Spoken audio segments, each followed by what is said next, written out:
Hello friend, જય શ્રી કૃષ્ણ। આજે હું બનાવીશું મિક્સ દાળના ઢોસા। ચાલો આપણે જોઈએ મિક્સ દાળના ઢોસા કઈ રીતે બનાવવાના। ક્રિસ્પીને મસ્ત ચોખા લઈ લીધા, અડદની દાળ લઈ લીધી, મગની દાળ લઈ લીધી, ચણાની દાળ લઈ લીધી, મેથી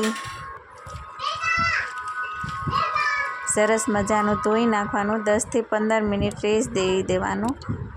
જોઈ શકો છો આપણું બધું મિક્સ કરેલી દાળ પલળી ગઈ છે।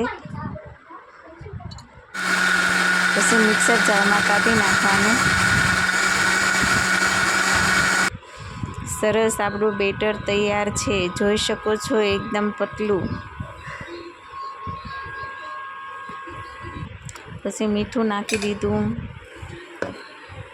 ખૂબ જ હલાવીને જોઈ શકો છો આપણું બેટર ખૂબ જ સરસ બન્યું છે।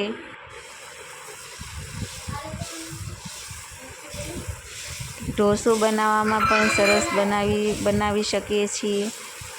એકદમ પતલું બનાવીએ એટલે સરસ બની જાય। બટર લગાવી દીધું,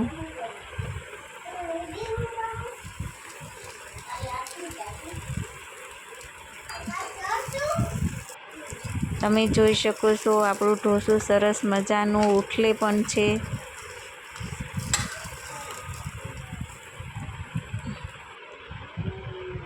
સરસ ક્રિસ્પી ને મસ્ત બન્યું છે। Bye bye. આજનો મારો વિડીયો ગમ્યો તો બાય બાય, ટેક કેર।